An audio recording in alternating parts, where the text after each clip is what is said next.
Hello,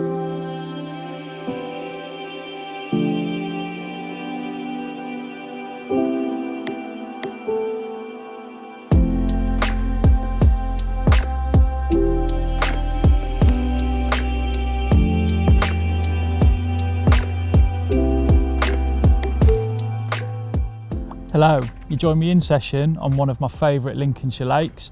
I'm currently about 18 hours in. I arrived yesterday evening after work. Ended up in the swim I'm in now, but I am contemplating a move, to be fair.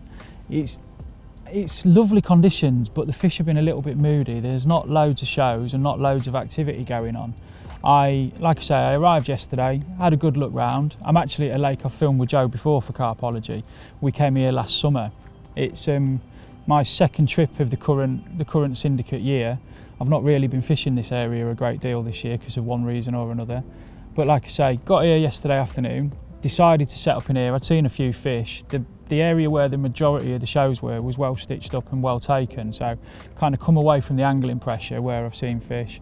Went quite heavy on the bait. I put probably 4 or 5 kilos out, put 2 marker floats out on the zone that I wanted to fish to mark the left and right areas of it. Then went out in the boat and baited quite heavy on the right hand side and faded the bait across to the left. Put three rigs on it, sorry. Well, I put 2 heavy on the bait and then I put a solid bag just off the side of it, and I'll tell you why I've done that later. But like I say, I've got a bit of an itch, and I think I'm going to have to make a move. I'm seeing some activity sort of 600-700 yards away down the right hand side of the lake, so I'm just going to sit tight, watch for another half hour or so, but it could be next time you see me I've just had a move.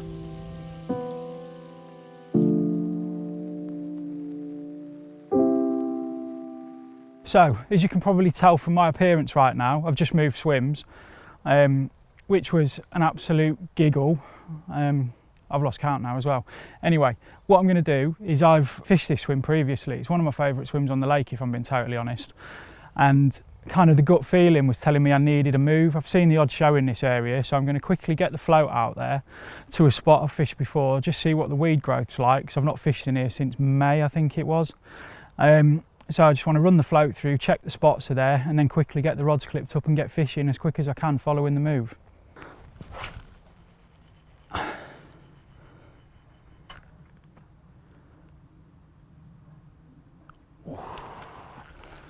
Basically, I know from previously fishing in here, I know there's a really nice spot out there at just short of 120 yards.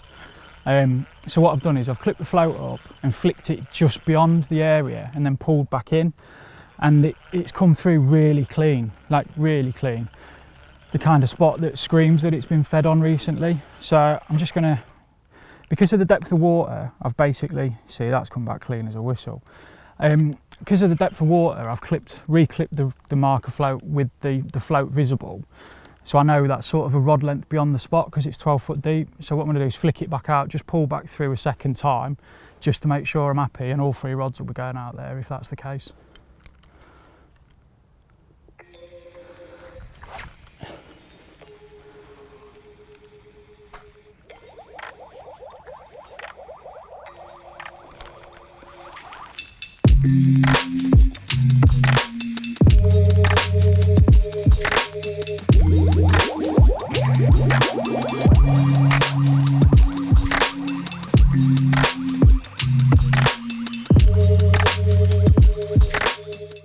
Bait is a massively important part of my fishing, especially this time of year. We're late August now. Obviously the fish have spawned through the summer. We're fast approaching autumn, so they're going to start feeding up, ready to sort of maintain themselves over the winter. So I like to give them a good amount of decent quality food that's going to keep them healthy, keep them active, and also keep them visiting the spots that you might be wanting to fish into the autumn. Really simple for me. I don't like to overcomplicate things. So to start with, good old crumbed and chopped boilie. I prep it all at home. This is just the normal freezer bait krill. So put that through a blitzer so I get different shapes, textures, sizes, so from fine powders to sort of bits and pieces of bait. A couple of handfuls of that. And then next up is my actual whole boilie. These are krill, but these go through the process I go through with all my bait. So once they're out the freezer, open the bag. I add the Calanus liquid or the soon to be released pure shrimp. and I allow that to soak in for a day or two, give it a good shake up so that all the baits are covered. Once the baits had time to draw that liquid in, I then add krill powder, rock salt, and a few other bits and pieces like green lip mussel extract, been one of my favourites, especially this time of year. So a few good scoops of that goes in. I like to use mixed sizes of whole baits as well. So in there I've got 12, 16s and 20s. It's just so the fish don't get used to regulating how they feed, and they're not used to the feed items coming up at the same rates at the bottom, so they have to constantly think about it. And then finally in the mix, it's good old-fashioned seed. I'd be lost without it in the summer if fishery rules allow. So in there I've got pigeon conditioner with aniseed, hemp seed and good old-fashioned sweet corn. Cheap, effective, really good at clearing spots and keeps fish coming back to the spots as well. And at the end of the day, carp have been caught on this kind of mix for years and years and will continue to do so as well. And the best bit is, once you've added a bit of oil to the hemp, you obviously get those telltale signs when fish are feeding on it. You get the little slick ups and the little flat spots over your baited area as well, so you can actually monitor what's happening out in the swim.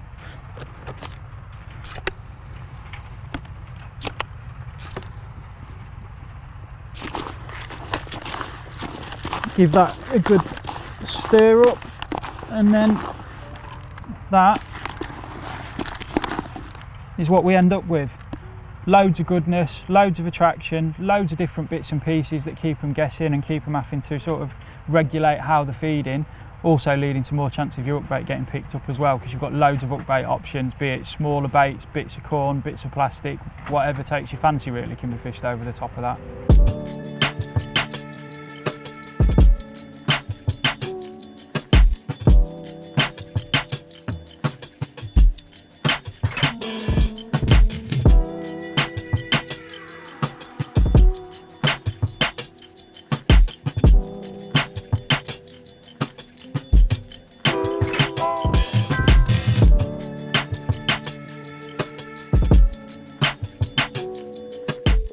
As you've seen, I've got two of the rods out. I've got one on a hinge and one on a balanced bottom bait. The reason for that is the middle of the spot is really clean.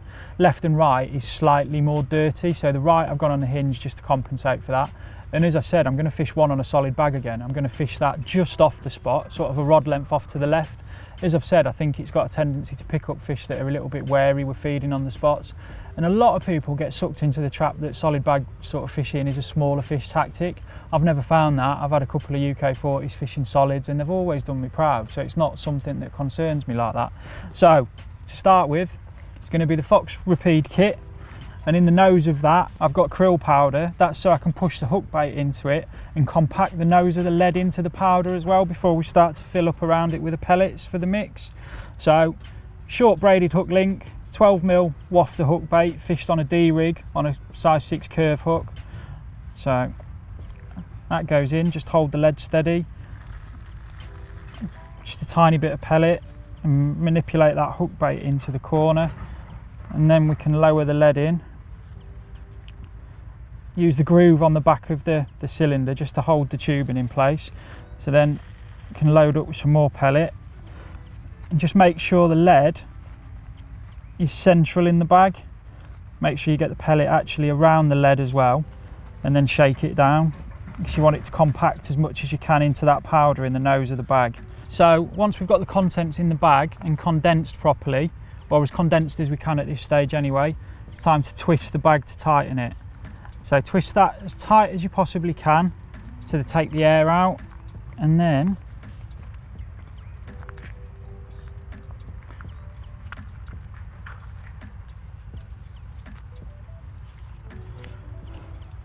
so what we will end up with is that. So now, because of how we want the bag to be castable, just need to tuck the corners in to take the last of the air out and really compress the bag down. So just with your thumb, just tap the corners in and then simply wet the inside of the PVA, pull it back across the bottom of itself. A good old lick and stick. And then just to get the last bits of air out. And there we go. Right, just to finish the bags off, I like to add a little bit of oil or liquids or flavours This time of year it's hemp oil, so already got my needle prepared, safety first and all of that. So don't need loads of oil injecting in, but just a couple of mil. That's one side, that's the other. That oil won't sort of start to dissolve the PVA, so it's PVA friendly oil, and that's ready to cast out.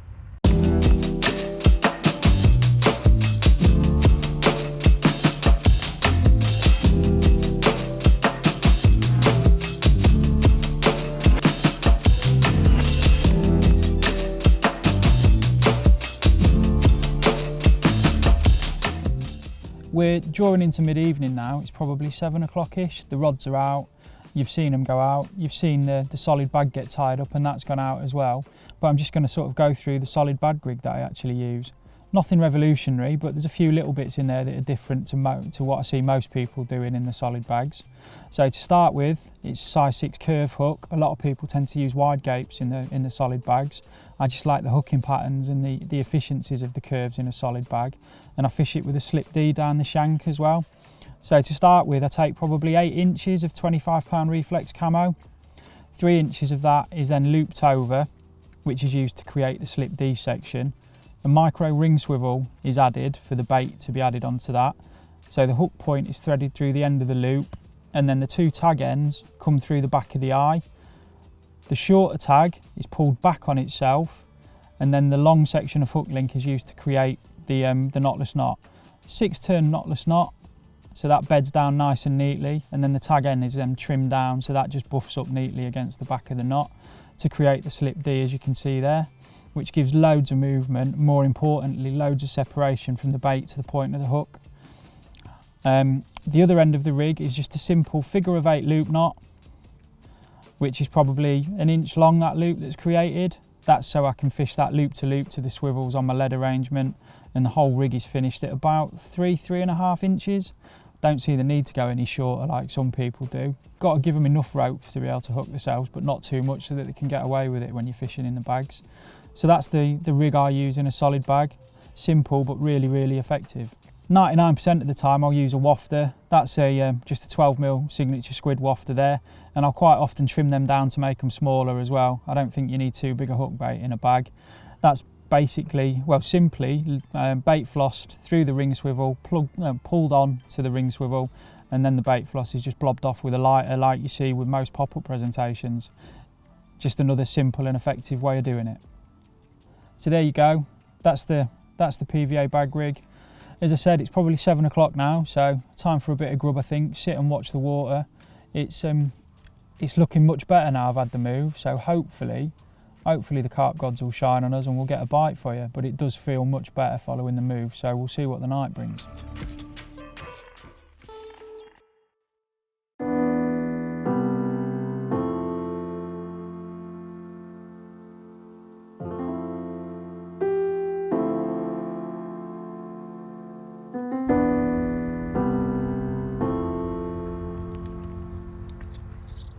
Well, morning. It's 7:30ish now. Been up for a couple of hours.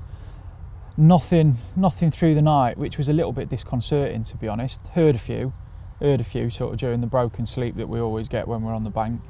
But within the last sort of 10-15 minutes, there's been a little bit of fizzing and a couple of shows sort of on the area and just behind it. So it's looking quite promising. So hopefully, you know, this kind of area of the lake, I've had bites sort of through till sort of 11 o'clock in the morning, so hopefully something will happen in the next couple of hours. It's definitely looking promising. It's actually just starting to slick as we're talking as well, so fingers crossed.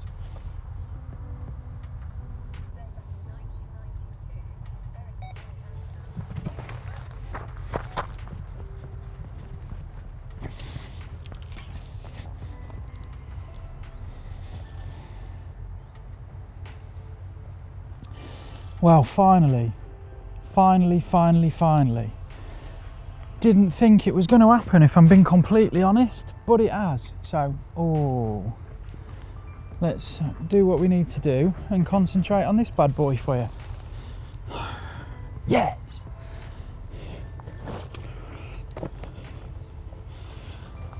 I hate trying to get in waders when I'm playing fish.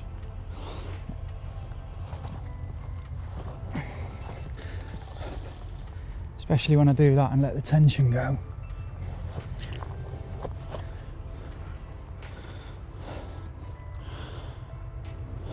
Come on. I'm also conscious that there's these massive weed beds to the right, but really tight clutch and the ledge set to drop off. They've got it up in the water for us. So hopefully we can keep it in the upper layers and keep this one coming for you. It's obviously up quite a long way out, so it's just kiting on the tight line at the minute. Yeah, we should be clear of those other two lines now though.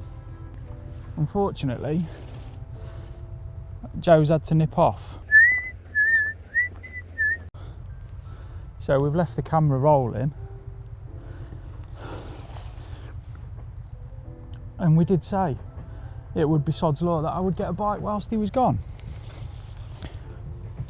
Sorry, I've gone quiet. I'm trying to concentrate now because we're under the tip and I'm just conscious of it on my other lines. There's still fish showing out there whilst I'm playing this, so I don't want to wipe the other lines out and knacker them chances up.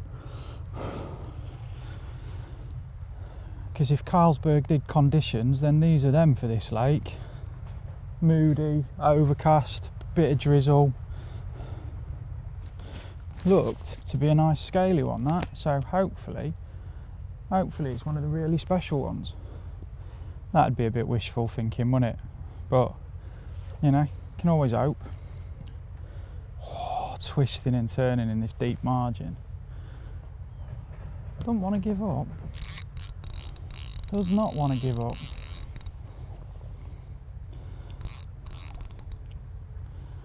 Come on.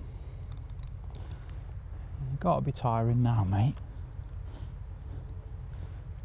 You've got to be tiring now. Ooh. You, my friend, could be a really special one. Oh, just pinged over his dorsal as it popped out of the weed.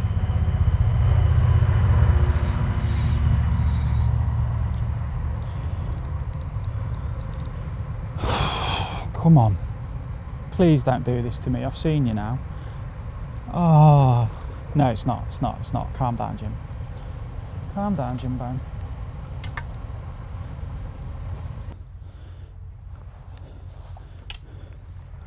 Come on. Come on. Come on. Let's have a look. Let's have a proper look. Get in! Get in! Oh, I'll not lie. I didn't think that was going to happen. But that is a really nice fish. I have been talking. I've said that you had to disappear, but as you've hopefully seen on the camera, the right hand rod has gone. And as I've been saying to you, it felt slow and heavy, but everybody says it's slow and heavy. But that, I need to double check, and I'm going to get my mate from the next swim down to come and double check. But I think that's only my target fish from the lake that I've wanted for the last 3 years in the net. Joe can come again. It's not that one, but it's very similar. Still a lovely fish though. Oh, right, and calm down a little bit now. Right, seeing as Joe's back with me, camera's moved. I've had that bite on the right hand rod, which was, as I said to you yesterday, that's sort of the really dirty side of the spot. So that's come to the hinge. There's still fish showing now, so I'm really hopeful of another bite. Ordinarily, with the amount of activity that there is sort of showing, I wouldn't sort of look at getting the rod back out, but because it's 12 and a bit foot deep out there, as long as I get the drop I want in the first cast or two, I'm happy to put the rig back out. So I'm just going to get fresh bait on, fresh rig, and we'll get that back out and see if there's another chance this morning, because these conditions are absolutely epic. So you never know. Try and be greedy and try and get another one for you. Right, as you've seen, we've got that rod zip back out. Even on a day like today, it's good practice just to make sure everything's ready for when you bring the fish ashore. So I've just wetted the mat down, wetted the slings down. The fishery rules on here dictate that you break the net down into the sling. So I've got 2 slings. One of them I'll use for transporting the fish, the other I'll use for weighing it, so I can zero that into the scales, so that'll be accurate. And we'll get on with it in a second. One big thing, even on a day like this, I do see people miss it so often, is even just wetting your mat down, even on a damp day, sort of a mildish, muggyish day like today. Just make sure you wet the mat down before you lift the fish on. What was your original guess? 35.5. 33.6. That do. Oh, my original was 31s, 32s, wasn't it? So yeah, mate, 33.4. That is incredible. So there we go. 33 pound of lovely mirror carp. Really pleased with this one. I mean, look at it. Just shows you there's such a mixed bag of fish in this lake, and this is one of the real special ones as far as I'm concerned. They've tested me this trip as well. I've obviously had quite a big move yesterday, and was kind of getting to the point where I didn't think it was going to happen, but well, there you go. Just got to stick with it and stay confident and trust the tactics that you've caught on. And yeah, results like this are just round the corner. Proper pleased with this one.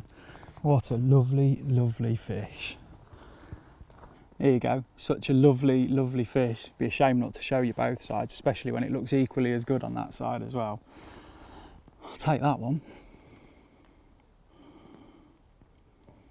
Well, we're sort of late morning now, and I think that the chance of another bite has actually passed and gone now. There's still a few fish showing, but really long. So yeah, I have got the option of doing another night, but I think I'm going to bail out. I'm pretty tired. Really enjoyed this trip. That fish this morning was just the icing on the cake, really. So I hope you've enjoyed it, and I hope you take a few tips away from it that'll help you in your own fishing, and I'll see you next time.